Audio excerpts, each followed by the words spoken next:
India wins 5th men's hockey junior Asia cup after defeating Pakistan. कब से कब तक हुआ था? ओमान में हुआ था, 26 नवंबर से 4 दिसंबर तक हुआ था। क्लियर।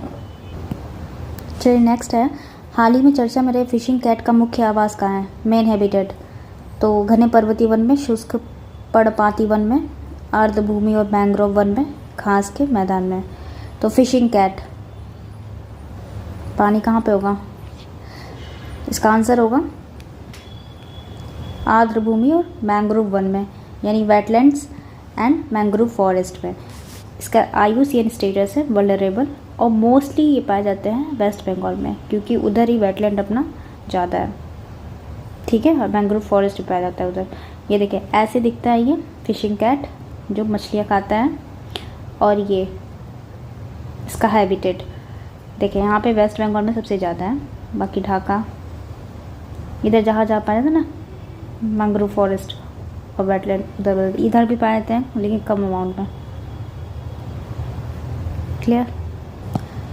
चलिए नेक्स्ट है, व्यापार उपचार महानिदेशालय यानी director general of trade remedies ने हाल ही में कुछ देशों से पॉलीविनाइल क्लोराइड यानी पॉलीविनाइल क्लोराइड पेस्ट रेजिन के आयात पर एंटी डंपिंग शुल्क, ठीक है, एंटी डंपिंग शुल्क लगा किस पर? आयात पर, उसके इंपोर्ट पे लगाने की सिफारिश की है। एंटी डंपिंग शुल्क लगाने का उद्देश्य क्या होता है बताएं? आयात को बढ़ावा देना, घरेलू उद्योगों की रक्षा करना, आयात शुल्कों को कम करना, विदेशी मुद्रा भंडार बढ़ाना। तो एंटी डंपिंग टैक्स कब लगाती है सरकार?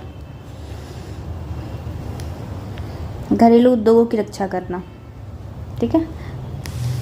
बाहर से आने वाली चीज़ें जब सस्ती पड़ने लगती है ना डोमेस्टिक मार्केट से, तो फिर जनरली एंटी डंपिंग टैक्स लगाती है सरकार कि कम्पीट कर पाए अच्छे से अपनी डोमेस्टिक प्रोडक्ट्स। चलिए देख लेते हैं PVC के बारे में। तो PVC 2 चीज़ों से मिलके बनता है, ठीक है। एक होता है अपना क्लोरीन से और एक होता है इथाइलिन से।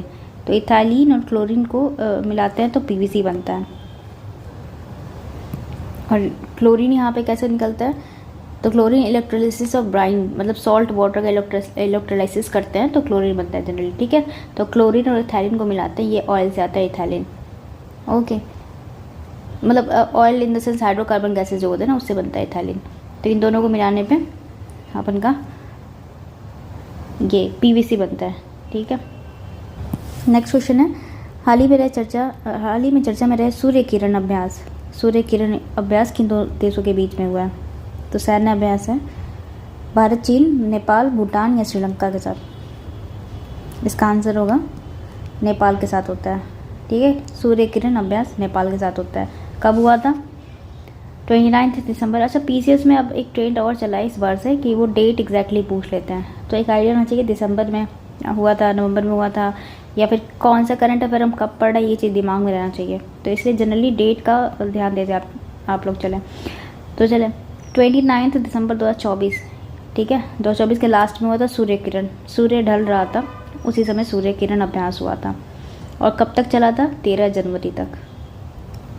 वो 14 से मकर संक्रांति था ना, तो ऐसे याद कर सकते हैं। फिर उसके बाद से ये 18वां था, ठीक है।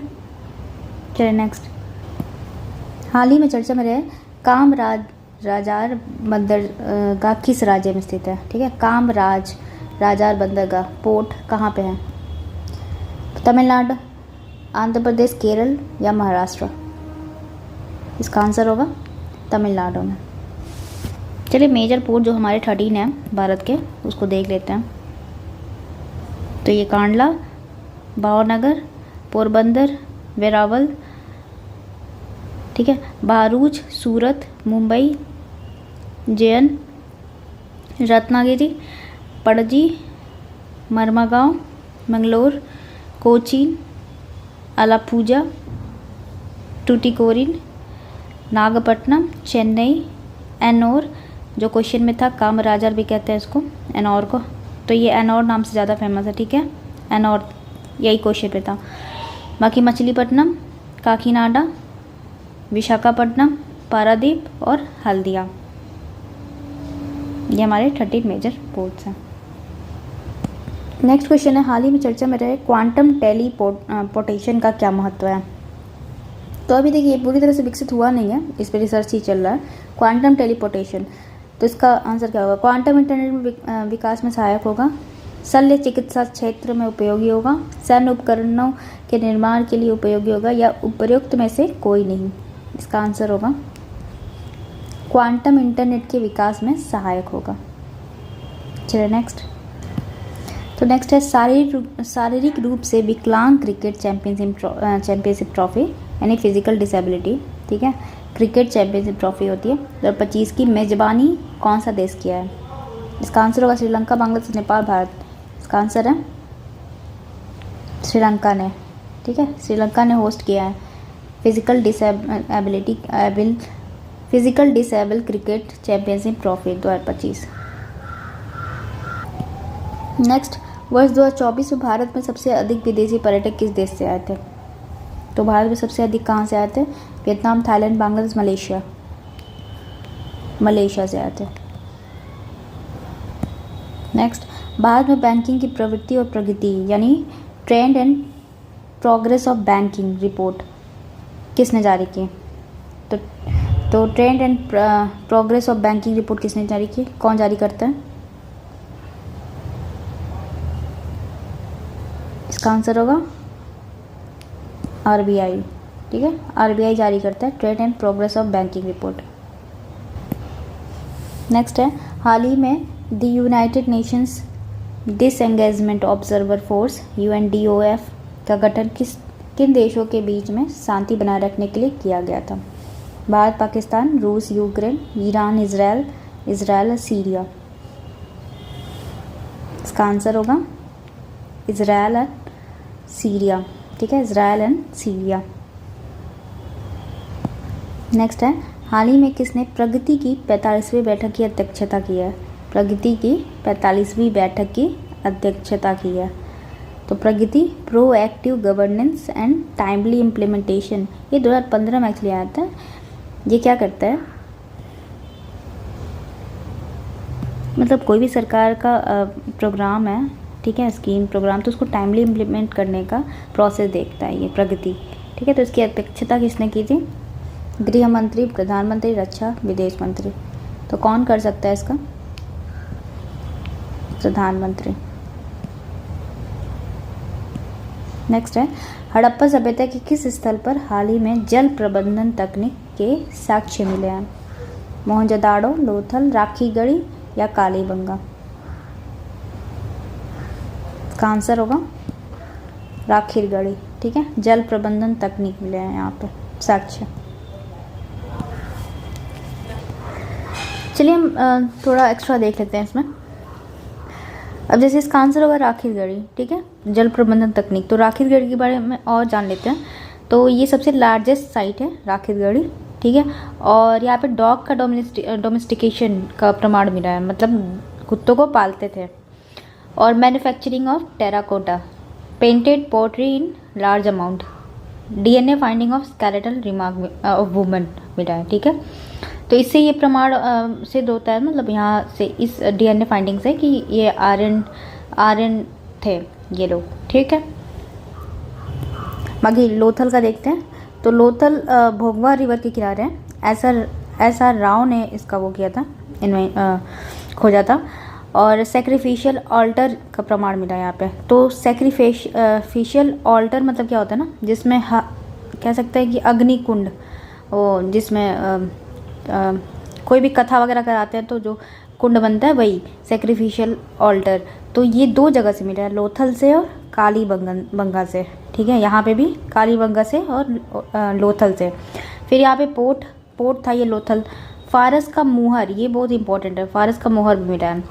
और ऐसे ये अहमदाबाद में लोथल, ये तो पता होगा।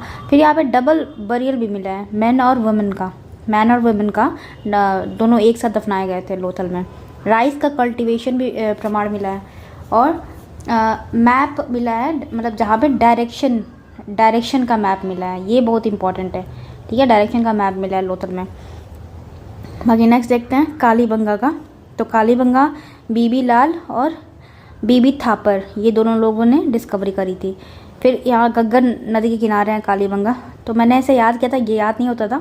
तो घग्गर, काली माता घग्गर उनका जो ड्रेस होता है ना, तो वो ऐसा होता है, तो घग्गर करके आप याद कर सकते हैं, कालीबंगा। ये अर्लीस्ट प्लॉग्ड फील्ड का एविडेंस यहाँ पे मिला है, सबसे पहले खेती यहीं पे हुई थी, मतलब प्लॉगिंग का एविडेंस मिला है, और फायर ऑल्टर यहाँ से भी मिला है। तो 2 चीज़ याद है कि लोथल कालीबंगा से फायर ऑल्टर मिला है। यहाँ पे कुएँ मिले हैं सारे घरों में, ठीक है, वेल्स। फिर ब्लैक बैंगल्स मिले हैं, ब्लैक तो काली से ब्लैक बैंगल पहनी है काली माता। फिर 7 अग्नि वेदिकाएँ मिली हैं, ये इंपॉर्टेंट है, 7 अग्नि वेदिकाएँ, और अंत्येष्टि के तीनों विधि मिले हैं, मतलब पूर्ण, आंशिक और दाह होता है 3 विधि अंत्येष्टि का, तो वो तीनों मिला है यहाँ पे कालीबंगा से प्रमाण। अब मोहनजोदाड़ो का देख लेते हैं। तो ये रखलदास जी ने डिस्कवरी करी थी।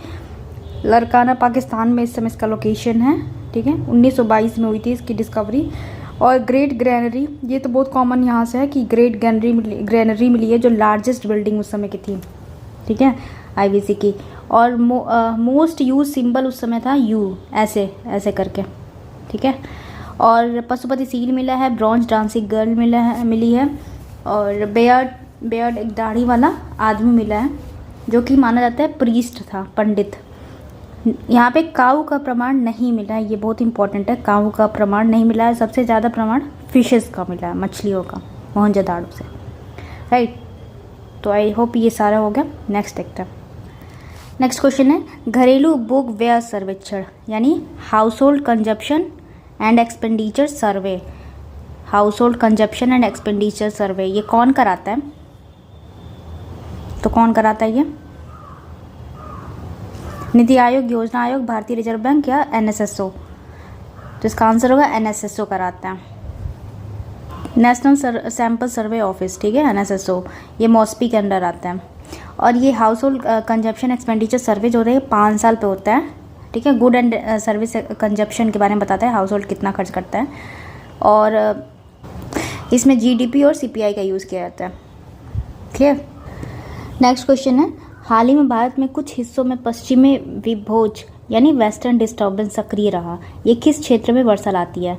तो क्लाइमेट में पढ़ा होगा आपने वेस्टर्न डिस्टर्बेंस के बारे में, ठीक है। तो ये कहाँ पे वर्षा लाती है? भारत के दक्षिण भारत में, पूर्वी भारत, उत्तर पश्चिम भारत और मध्य भारत। इसका आंसर होगा उत्तर पश्चिम भारत।